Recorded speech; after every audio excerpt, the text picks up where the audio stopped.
بسم اللہ الرحمن الرحیم۔ السلام علیکم ورحمۃ اللہ وبرکاتہ۔ معزز ناظرین، تیمی آفیشیل ٹی وی میں آپ سب کا استقبال اور خیر مقدم ہے۔ تربیت سیریز کے اس 5ویں ایپیسوڈ میں ہم آپ کے سامنے بچے کی پیدائش کے بعد مسنون اعمال اس عنوان کے تحت کچھ بیان کرنے کی کوشش کریں گے۔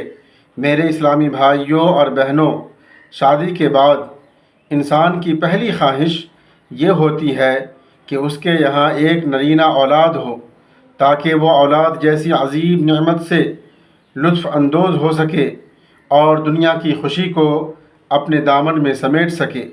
لیکن یہ بچے جہاں دنیا کی راحت اور سکون کا ذریعہ ہے، وہیں ماں باپ کے لیے زحمت اور فتنے کا باعث بھی ہے۔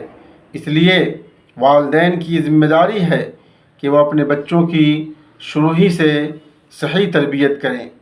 اس سلسلے میں اسلام کے اندر ہمیں بہت ہی صاف رہنمائی ملتی ہے کہ بچے کی پیدائش کے بعد ہم مسنون اعمال کا خیال رکھیں اور جو چیزیں قرآن و سنت سے ثابت ہے اس کو کرنے کی کوشش کریں، جو کہ درجہ ذیل ہیں۔ نمبر 1، کسی بزرگ سے کھجور یا چھہارا چبوا کر بچے کے منہ میں ڈالنا۔ حضرت ابو موسیٰ اشعری رضی اللہ عنہ بیان کرتے ہیں کہ میرے یہاں لڑکا پیدا ہوا، میں اسے لے کر نبی صلی اللہ علیہ وسلم کی خدمت میں حاضر ہوا۔ آپ نے اس کا نام ابراہیم رکھا اور چھہارا چبا کر اس کے منہ میں ڈالا۔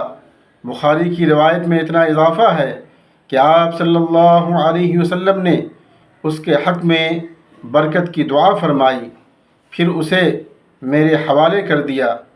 راوی کا بیان ہے کہ یہ ابو موسیٰ اشعری کی سب سے پہلی اور سب سے بڑی اولاد تھی۔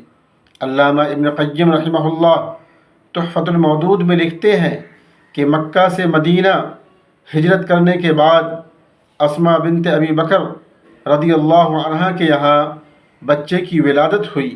نبی صلی اللہ علیہ وسلم نے کھجور چبا کر بچے کے منہ میں ڈالا۔ اس طرح سے بچہ کے منہ میں سب سے پہلے داخل ہونے والی چیز نبی صلی اللہ علیہ وسلم کا لعاب دہن تھا۔ معزز ناظرین، اس میں حکمت یہ ہے کہ اس سے بچے کا منہ صاف ہو جاتا ہے، زبان اور رگوں میں حرکت آ جاتی ہے اور اس میں ماں کا پستان پکڑنے اور چوسنے کی صلاحیت پیدا ہو جاتی ہے، اور یہ بھی ممکن ہے کہ بچے کے اندر اس بزرگ اور صالح شخص کی خصلت آ جائے، اور جب آغاز اچھا ہوگا تو پوری زندگی کے اچھا ہونے کی امید ہے۔ نمبر 2، 7ویں دن عقیقہ کرنا۔ عقیقہ کی مشروعیت پر پوری امت مسلمہ کا اتفاق ہے۔ بچے کی تربیت، اس کے احساس کی بلندی، آخرت میں درجات کا ارتقاء اور اس کی فکر کو جلا بخشنے میں عقیقہ کا خاص دخل ہے۔ اس لیے عقیقہ ہی اسے رہن کی غلامی سے نجات دلاتا ہے۔ پھر عقیقہ اللہ کا نام لے کر کیا جاتا ہے، جس کی وجہ سے ابتدا ہی سے بچے کی زندگی کی بنیاد توحید پر پڑ جاتی ہے، اور اس سے یہ شعور بھی ملتا ہے کہ اللہ کے نبی صلی اللہ علیہ وسلم کی سنت کے احیاء سے دنیا کی زندگی میں اس کی آنکھیں کھل رہی ہیں۔ حضرت سمرہ سے روایت ہے کہ نبی کریم صلی اللہ علیہ وسلم نے فرمایا، ہر بچہ عقیقہ کے عوض گروی ہوتا ہے۔ 7ویں دن اس کا عقیقہ کیا جائے، اس کی طرف سے جانور ذبح کیا جائے، اس کا نام رکھا جائے اور اس کے سر کے بال منڈوائے جائیں، اور ایک روایت میں ہے کہ اس کے سر کے بال منڈوا کر اس کا وزن کر کے اس کے برابر چاندی کا صدقہ کیا جائے۔ حضرت عائشہ صدیقہ رضی اللہ عنہا سے روایت ہے کہ نبی کریم صلی اللہ علیہ وسلم نے فرمایا، لڑکے کی طرف سے 2 بکری اور لڑکی کی طرف سے 1 بکری کافی ہے۔ ان حدیثوں سے معلوم ہوا کہ عقیقہ کی بڑی اہمیت اور افادیت ہے، مگر افسوس کہ لوگ آج اس سنت کو ترک کر بیٹھے ہیں۔ معزز ناظرین، علامہ ابن قیم رحمہ اللہ عقیقہ کے فوائد بیان کرتے ہوئے فرماتے ہیں کہ نوزائیدہ بچے کی آمد کے موقع پر یہ قربانی کی جاتی ہے۔ اس کا ایک فائدہ یہ ہے کہ عقیقہ بچے کے گروی ہونے سے نجات دیتا ہے، کیونکہ وہ اپنے عقیقہ کی وجہ سے گروی ہوتا ہے۔ باپ عقیقہ کرتا ہے تو بیٹا اس کی سفارش کرتا ہے۔ عقیقہ کا ایک فائدہ یہ بھی ہے کہ یہ بچے کا فدیہ ہے۔ عقیقہ کے جانور کے ذریعہ بچے کا فدیہ دیا جاتا ہے۔ عقیقہ 7ویں دن کرنا سنت ہے۔ اگر کسی وجہ سے 7ویں دن نہ کیا جا سکا تو جب سہولت ہو بچے کا عقیقہ کرا دینا چاہیے۔ نمبر 3، اچھا نام رکھنا۔ حضرت ابو درداء رضی اللہ عنہ سے مروی ہے کہ نبی کریم صلی اللہ علیہ وسلم نے فرمایا، قیامت کے دن تم اپنے ناموں سے اور اپنے باپ کے ناموں سے پکارے جاؤ گے، بس تم اپنے نام اچھے رکھو۔ اس حدیث میں ہمیں اچھا نام رکھنے کا حکم دیا گیا ہے، اس لیے کہ اچھے نام سے پکارنے پر ایک انسان کو، ایک آدمی کو خوشی محسوس ہوتی ہے۔ شریعت نے اچھے اور برے ناموں کی تعیین کر دی ہے۔ حضرت عبداللہ بن عمر رضی اللہ عنہما سے مروی ہے کہ نبی کریم صلی اللہ علیہ وسلم نے فرمایا، اللہ کے نزدیک تمہارے ناموں میں سے پسندیدہ نام عبداللہ اور عبد الرحمن ہیں۔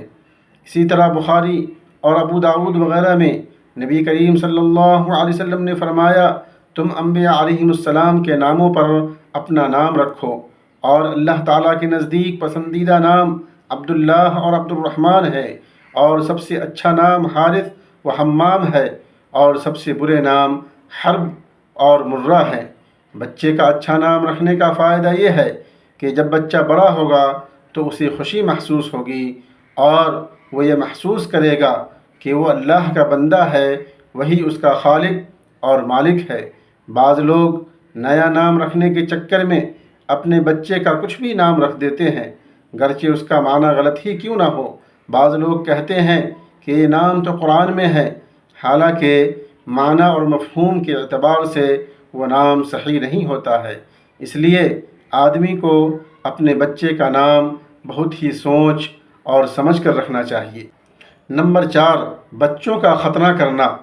فطرت کی چیزیں 5 ہیں: ختنہ کرنا، زیر ناف بال کا موڑنا، مونچھ کاٹنا، ناخن تراشنا، بغل کے بال اکھاڑنا۔ اس حدیث میں ختنہ کو ایک دینی شعار بتایا گیا ہے، بلکہ ختنہ اسلام اور دیگر مذاہب میں تفریق کا ذریعہ ہے۔ اس کے بے شمار طبی فوائد ہیں۔